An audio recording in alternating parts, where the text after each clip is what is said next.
She was only 11, a child who should have been chasing butterflies in a courtyard or giggling with friends under the warmth of the afternoon sun. Instead, she stood trembling, dressed in silks far too heavy for her tiny frame. Anklets jingled at her feet, not with freedom, but with the weight of expectation.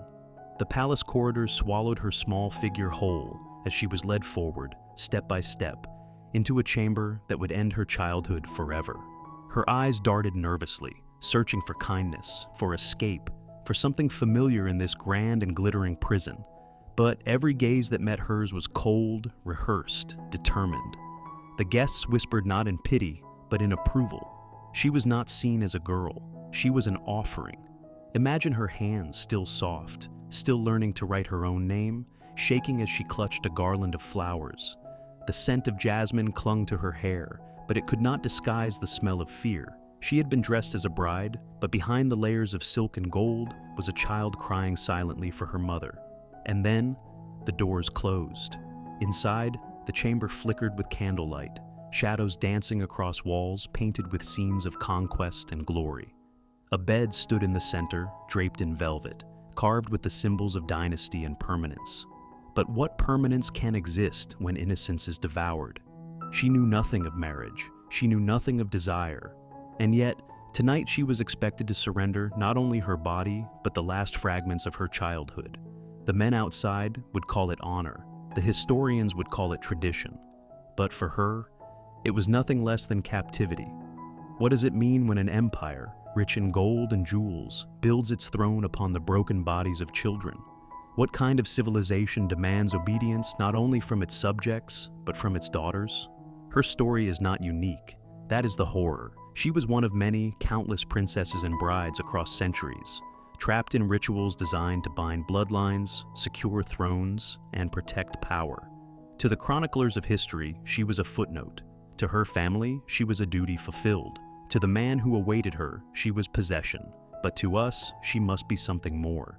We must see her not as an ornament of the past, but as a child stolen from the pages of her own life. Her trembling body tells us of a cruelty hidden behind veils of silk and ritual. Her silence echoes louder than any royal decree. And so, we begin with her, an 11-year-old child bride in chains. Not chains of iron, but chains of tradition, honor, and obedience. Chains that are far harder to break. Tonight, her innocence will be stripped away, and history will not care. But we will. We will remember her. We will confront the darkness that palaces tried to hide, because the story of one girl is the story of many. And in her suffering, we see the true face of power. Why would a kingdom, draped in jewels and celebrated for its grandeur, sacrifice its daughters at such a young age? To understand the tragedy of the child bride, we must step beyond the palace walls and into the machinery of power that demanded her silence. Royal courts were not merely homes of luxury. They were battlegrounds of alliances. Every marriage was a chess move, every bride a piece on the board. A young girl stripped of choice was seen as the purest vessel of loyalty. She had no past attachments, no lovers, no scars of disobedience. In her innocence, the men around her saw opportunity. She was clay to be molded, a pawn to be placed where it best served her father's throne. And so, the ritual repeated itself across empires: Persia, India, Europe, the Ottoman courts. The wealthier the dynasty, the younger the bride. Her body was less important than her lineage. She carried the bloodline of kings, the promise of heirs, the continuation of a dynasty. At just 11 or 12, she was already burdened with the weight of an empire's survival. But this practice was not only about politics, it was about control. By binding children to men decades older, rulers ensured that loyalty was never questioned. A girl could not rebel against a husband who was chosen for her before she understood the meaning of rebellion. The palace called it duty. The priests called it sacred. The courtiers called it strategy. But for her, it was a theft of years she could never reclaim. The hypocrisy was glaring. While peasants and villagers lived by simpler, harsher realities, their daughters at least had time to grow before marriage. In palaces shimmering with gold, however, luxury hid barbarity. A princess's life looked enviable, pearls around her neck, silk against her skin. But those jewels were chains, chains that bound her to the decisions of men who never once asked what she wanted. Imagine the banquet halls where ministers raised goblets of wine, toasting the union of a child with a man old enough to be her father. They celebrated dynastic victories as though they were conquests on the battlefield. Yet, behind the curtains, that victory was paid for with the tears of a girl too small to understand what she had lost. And it was not only foreign policy at play. Within families too, daughters were bargaining chips. A marriage could ease tensions between rival branches of a dynasty, prevent civil war, or secure the loyalty of a powerful noble house. The girl herself was never consulted. Her feelings, her future, her health, these were irrelevant compared to the needs of the state. Some might argue that this was normal for the time. That tradition excused cruelty. But should we allow tradition to erase suffering? Should wealth and glory blind us to the human cost of empire? Behind every coronation, every treaty, every dynasty celebrated in history books, there were girls locked away in chambers, their voices swallowed by silence.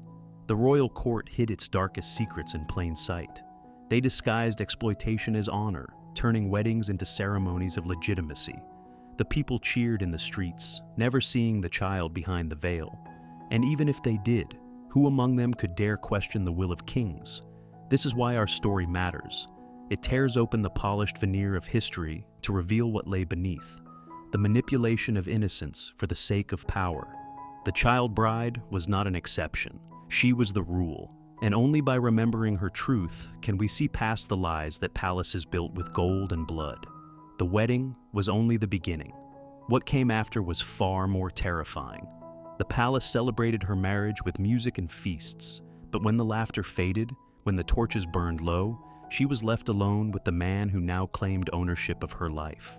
A chamber, gilded in luxury, became the setting of her deepest despair. The room was heavy with incense. Candles flickered against silk curtains, casting long, shifting shadows across the walls. To outsiders, it was the perfect vision of romance, wealth, beauty, tradition. But for her, it was a nightmare. Every sound, every movement, every touch reminded her that she was trapped. Her body was draped in jewels, yet her heart raced with fear. The bangles that clinked at her wrists felt less like ornaments and more like shackles. She was dressed as a woman, painted as a queen, but beneath the cosmetics, her skin still carried the softness of childhood. When his hand reached for her, she froze. She had never been taught what this meant, never prepared for the invasion of her body. Her world had revolved around dolls and stories, and now it was being torn apart by whispers of obedience and the cruelty of expectation. He saw her as a bride. She only saw herself as a child. The agony was not only physical, it was psychological. Imagine a girl forced to remain silent, told that this suffering was her duty, her destiny, her honor. Each time she cried, her tears were silenced with the words, "This is what queens are made of. This is what your family needs." How could she fight back against a man who wore the crown, against a dynasty that watched her every move? Even her own mother, who once held her close, reminded her to endure. And so she learned endurance, the endurance of pain, of fear, of nights that felt endless. Historians write about thrones, wars, and legacies. They rarely write about the silent chambers where young girls trembled in the dark. But this is where dynasties were built, not only through conquest on the battlefield, but through conquest in bedrooms. The jewels on a king's crown often came at the cost of a child's innocence. Every morning, she emerged from the chamber dressed in finery, a painted smile hiding the torment within. Courtiers admired her beauty, her grace, her supposed maturity, but none of them saw the scars etched into her soul. No one dared to ask. No one dared to care. This was the cruel paradox of her life. Adored in public, destroyed in private. She was celebrated as a bride, paraded as a princess, and yet she lived as a prisoner in her own body. Her agony was not a single night. It was a cycle.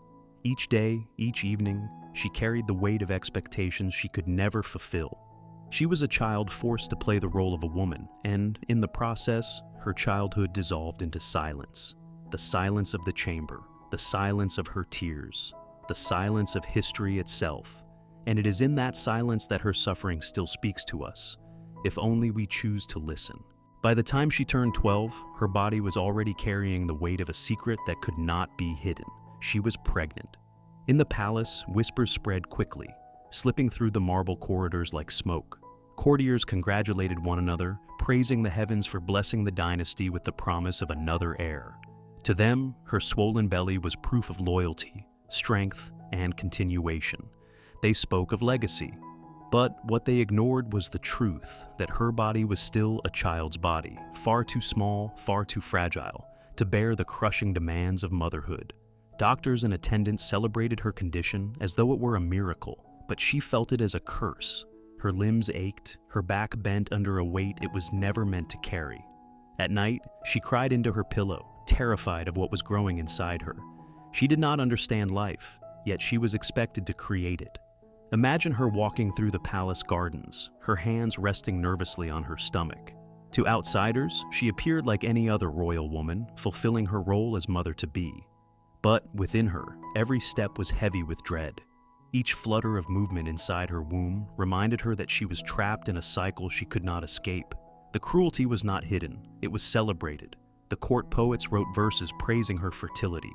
The ministers bowed their heads with pride, seeing her pregnancy as a victory for the throne, but no one asked whether she could survive it. History rarely records the suffering of these child mothers, yet the danger was immense. Medical knowledge of the time was primitive, and even grown women faced deadly risks in childbirth. For a girl of 12, the odds were terrifying. Her pelvis was not fully formed, her bones still growing, her body unequipped to endure the agony of labor. And yet, the palace rejoiced. The hypocrisy was staggering. Here was an empire with gold-drenched halls, armies of soldiers and scholars who claimed to understand the mysteries of the universe. Yet they ignored the most basic truth, that a child cannot safely bear a child. Their silence was not ignorance, it was indifference. For her, pregnancy was not the promise of joy. It was a sentence. Each month her body weakened, her skin grew pale, her breaths shorter. She was praised for her sacrifice, but she felt only fear. She dreamed of running barefoot through fields, of returning to the innocence she had lost. But when she awoke, the reality of her swelling belly reminded her that those dreams were gone forever. Some attendants, perhaps the few women who had suffered themselves, looked at her with quiet pity. They knew the dangers. They whispered among themselves, but none dared to speak aloud. In the palace, truth was dangerous. To acknowledge her suffering would be to question the glory of the throne, and that was forbidden. So, the silence deepened. Meanwhile, her husband celebrated openly, parading her condition as though it was his greatest conquest. He smiled before courtiers, his pride glowing brighter than the jewels on his crown. He saw her not as a frightened child, but as proof of his power, his virility, his control. And in his triumph, he did not see the terror in her eyes. This is the cruelty of history. A dynasty's survival was measured not in the happiness of its daughters, but in the blood they shed. Her pregnancy was not hers. It belonged to the throne. Her womb was treated as a vessel for legacy, and her pain dismissed as the cost of greatness. But beneath the silks and celebrations, she knew the truth. She knew that when the time came, her body would face a battle it could not win. And unlike soldiers on the battlefield, she would fight alone. A child carrying a child, a mother before she could even call herself a woman. This was not destiny. It was a slow, deliberate destruction, a cruelty masked as tradition. The day of her labor arrived with no fanfare, no music, no feast. Only fear. She was barely 12, her body trembling on the edge of collapse. The chamber filled with midwives and attendants, their faces drawn tight, their hands moving quickly. Outside, the palace waited with anticipation. If she survived, she would be hailed as a queen who had given life to the future. If she died, her name would vanish into whispers. Either way, the dynasty would continue. The hours dragged on. Her cries echoed through the room, muffled by thick walls that kept her suffering hidden. Sweat drenched her skin, her small frame convulsing with pain. Every push was agony, every breath a battle. This was not the miracle of motherhood. It was the breaking of a child's body. The palace did not mourn her agony. They measured time by the possibility of an heir. Ministers whispered outside the doors, debating succession. Courtiers prepared speeches for either outcome. Her life was not her own. It had become an inconvenience to be endured, a risk to be calculated. And then came the blood. too much, too fast. The midwives panicked, their hands slipping, their prayers quickened. For a grown woman, childbirth was dangerous. For a 12-year-old, it was a near certain sentence. Her body had not been ready. Her bones were too small. Her strength was too fragile. The dynasty demanded life, but in demanding it, they had sentenced her to death. Perhaps she died there, her breath fading in a chamber no historian bothered to describe. Or perhaps she lived, broken and ashamed, her body scarred forever. Both fates were equally cruel. To die was to vanish from history. To live was to carry wounds no one would acknowledge. Because silence was the final cruelty. Her name disappeared from official records. Chroniclers skipped her story, choosing instead to celebrate kings, treaties, and victories. Her life was reduced to a footnote, if it was mentioned at all. She was not remembered as a child, nor as a victim, nor even as a princess. She was erased, and yet her silence speaks louder than the boasts of any throne. In the gaps of history, in the missing names and unrecorded voices, we find the truth. Countless girls sacrificed for dynasties, forgotten by design. This was the price of silence, the cost of obedience. A body torn apart, a soul erased, and a memory denied. But though the palace chose to forget, we must not. Her story may be hidden, but her suffering is etched into the fabric of history. Every time we read of empires rising and kings triumphing, we should remember the girls who bled in the shadows, paying the price for that glory. The silence is heavy, but it is not empty. It is filled with ghosts, and among them, her voice still lingers, asking only to be heard. Her story may feel distant, buried beneath centuries of dust and forgotten records, but its echoes remain painfully close.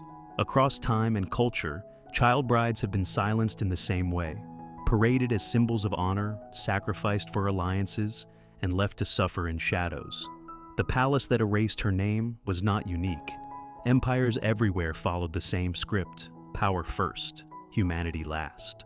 And though we live in a different world today, the legacy of broken girls has not ended. In villages, in cities, in households unseen, children are still forced into roles they cannot choose. Their voices drowned by the same words: tradition, duty, honor. She is not just a ghost of the past. She is a mirror reflecting what happens when innocence is dismissed as weakness and silence mistaken for consent. Her suffering is both history and warning. If we remember her, truly remember her, not as a nameless princess, but as a child stolen from her own life, we cannot escape the question she leaves behind. How many more broken girls will it take before we finally learn that no throne, no dynasty, no empire is worth the price of a child's soul?